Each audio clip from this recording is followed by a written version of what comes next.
Samuel Beckett was an Irish playwright, novelist, poet, short story writer, theatre director, and literary translator, who is considered one of the last modernist writers. Beckett's work offers a bleak, impoverished, and tragicomic view of experience and existence. He is also regarded as one of the key figures in the theatre of the absurd, a term used for plays of absurdist fiction and for the style of theatre the plays represent. Such plays usually focus on ideas such as existentialism. In this biography, we will take a brief look at the life of Samuel Beckett. Samuel Beckett was born on 13th of April 1906 in Dublin. His father, William Frank Beckett, was a quantity surveyor, and his mother, Maria Jones Rowe, was a nurse. In 1911, Beckett, aged 5, began attending a local play school in Dublin, where he started to learn music. Later on, he moved to Earlsfort House School in Dublin. In 1919, Beckett, aged 13, enrolled at Portora Royal School in Enniskillen, which Irish playwright and poet Oscar Wilde had also attended. Beckett left the school in 1923 and enrolled at Trinity College in Dublin. It was here that he began to study modern literature, Italian, and French. At college, Beckett excelled at cricket, playing for Dublin University and even a couple of first-class games. In 1927, Beckett, aged 21, graduated with a BA from Trinity College and began teaching at Campbell College in Belfast. Samuel Beckett stayed at Campbell for only a brief period of time. In 1928, he moved to Paris in order to teach English at the École Normale Supérieure, which is one of the most prestigious and selective great schools in Paris. While teaching at the school, Beckett was introduced to fellow Irish writer James Joyce, who had gained some recognition and fame as an avant-garde writer by then. The meeting with Joyce made a great and profound impact on Beckett. He began to assist Joyce in the research and typing of Finnegan's Wake, as by then Joyce's failing eyesight made it difficult for him to do those things on his own. In 1929, Beckett's first work, a critical essay titled Dante, Bruno, Vico, Joyce was published. The essay defended Joyce's work, which was accused of being dim, obscure, and even gibberish. Samuel Beckett remained a great admirer of Joyce's work, but relations between the two soured when Beckett rejected the advances of Joyce's daughter Lucia, due to her progressing schizophrenia.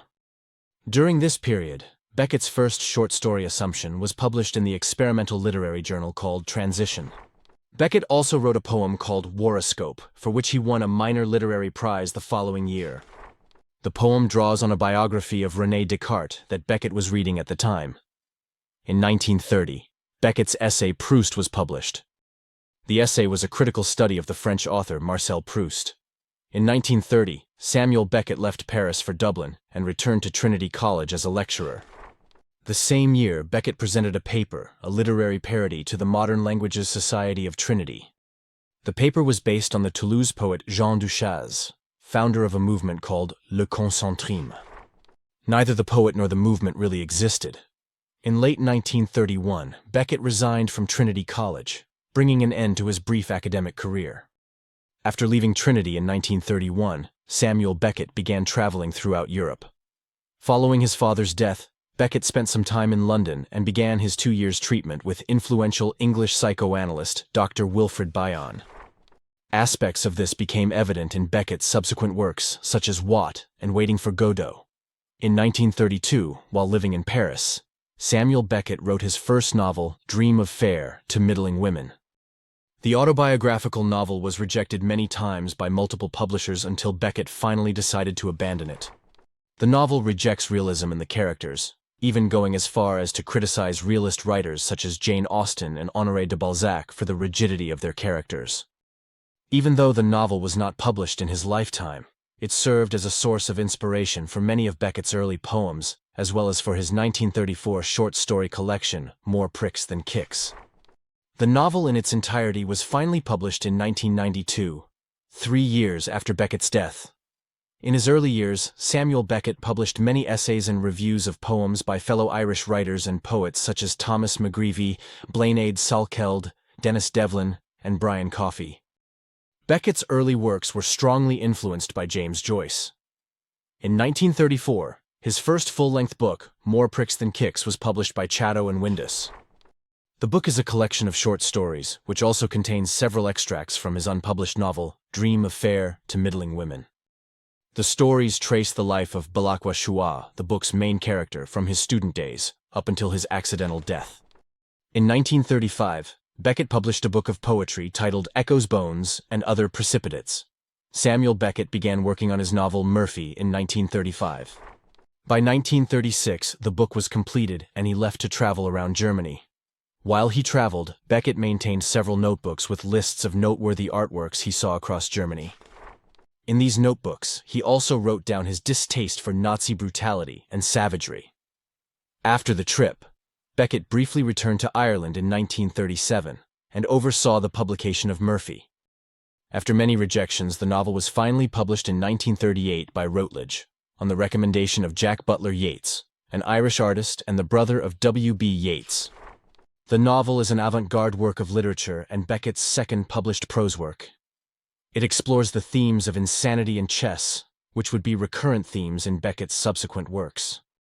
The following year, Beckett himself translated the book into French. After having a fallout with his mother, Samuel Beckett decided to permanently settle down in Paris. In Paris, Beckett soon became well known in and around left-bank cafes, where he associated with other writers and artists such as James Joyce, Alberto Giacometti, and Marcel Duchamp, with whom he regularly played chess. Around this time, Beckett had an affair with Peggy Guggenheim, an American art collector and socialite. In January 1938, Beckett was nearly stabbed to death when he refused the solicitations of a notorious pimp known as Prudent. The stabbing attracted a lot of publicity, and also caught the attention of Suzanne Deschavaux du Mesnil, who would become Beckett's lover and lifelong companion.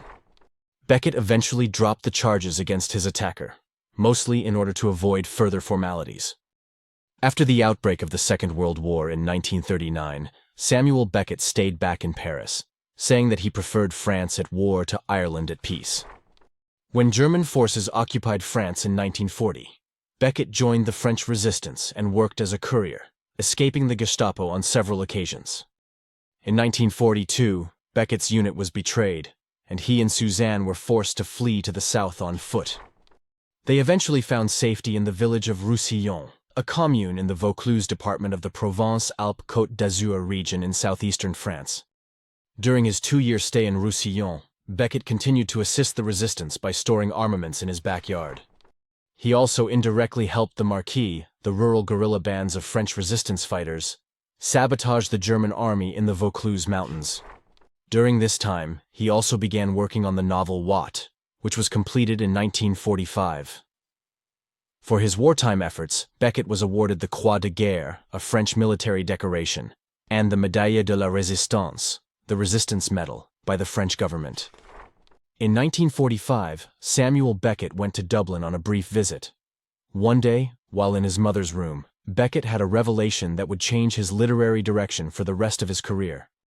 Prior to the revelation, Beckett felt that he would always remain in the shadow of Joyce. But the revelation made him realize that the only way he could have a literary identity of his own was by doing the exact opposite of what Joyce was doing. Beckett saw that Joyce had gone as far as one could in the direction of knowing more, being in control of one's material, and adding to it. And he realized that his own way was an impoverishment, lack of knowledge, and subtracting rather than adding. This was a pivotal moment in Beckett's literary career. He would later fictionalize this experience in his 1958 play, Krapp's Last Tape. Since this revelation, Beckett's subsequent works were primarily focused on poverty, loss, exile, and failure. In 1946, Samuel Beckett began working on his fourth novel, Mercier and Camier, which would not be published until 1970. The novel features two characters, Mercier and Camier, who repeatedly attempt to leave a city, only to abandon their journey and return. The book was Beckett's first long work in French, the language which he would use for most of his subsequent works as it allowed him to write without style. In the following years, Beckett produced the works he is best remembered for today. He wrote 4 major full-length stage plays, which were Waiting for Godot, published in 1952 and premiered in 1953, Endgame, published and premiered in 1957, Krapp's Last Tape, premiered in 1958, and Happy Days, premiered in 1961. These plays contributed greatly to the so-called theater of the absurd due to their existentialist and absurdist themes. They mostly deal with the subjects of hopelessness and despair, and the will to survive in spite of it. Out of these 4 plays, Waiting for Godot was his most successful and popular one, becoming the most famous work of his literary career. The play is a tragicomedy in 2 acts, in which the 2 characters, Vladimir and Estragon, engage in discussions while waiting for Godot, who never arrives. The play was first written in French and then translated into English by Beckett himself. In a poll conducted by the British Royal National Theatre in 1998, the play was voted as the most significant English-language play of the 20th century. Soon after the end of the war, Samuel Beckett produced 3 of his most important and famous novels, known as the Beckett Trilogy. All 3 books were first written in French and then later on translated into English. The novels are thematically related and are considered dark existentialist comedies dealing with the subject of death.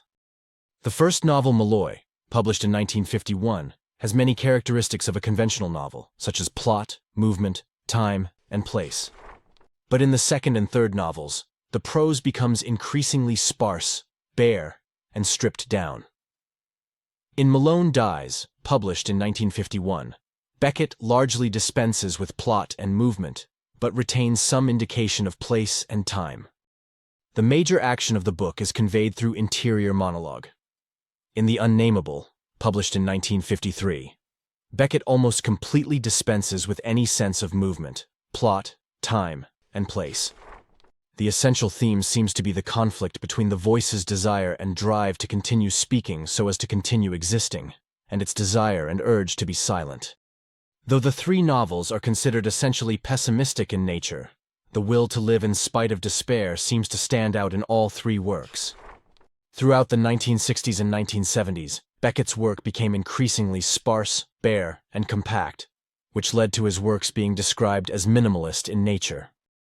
The characters in his plays were brought down to only the absolutely essential elements required to carry the play forward or to convey the message. Beckett's 1962 play titled Play is a 1-act play consisting of 3 characters immersed up to their necks in large funeral urns. And his 1972 play, Not I, consists solely of a moving mouth with the rest of the stage in total darkness. During this period, his works often explored the subject of memory, mostly in the form of a recollection of haunting past events. In 1982, Samuel Beckett wrote his most political play titled Catastrophe. It is one of his very few plays that deal with a political theme, and it was dedicated to the Czech reformer and playwright Václav Havel, who was in prison then. The play deals with the idea of dictatorship. Even though Beckett was more prolific with his plays than his prose during these years, he wrote The Novella Company, which was published in 1979. The novella was followed up by 2 other novellas, Ill Seen, Ill Said, published in 1982, and Worstward Ho, published in 1983. The 3 novellas were later compiled into a single volume titled Know How On, which was published in 1989.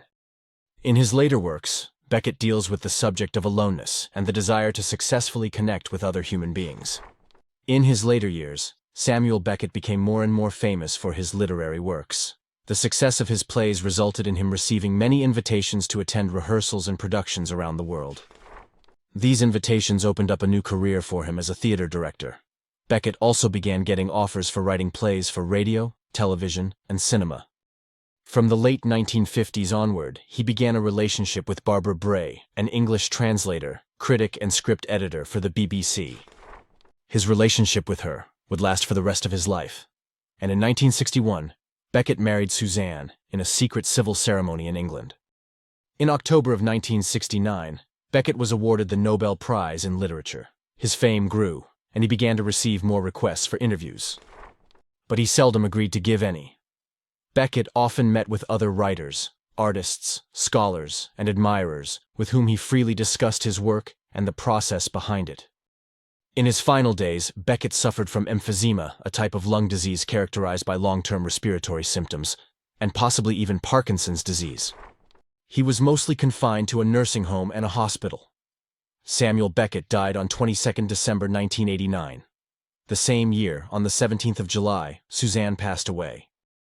The 2 of them were interred together in the Montparnasse Cemetery in Paris, sharing a simple granite gravestone. Samuel Beckett is regarded as one of the last great modernist writers. He is also one of the most studied, discussed, and revered writers of the 20th century. His works have inspired a critical industry that rivals the one inspired by James Joyce.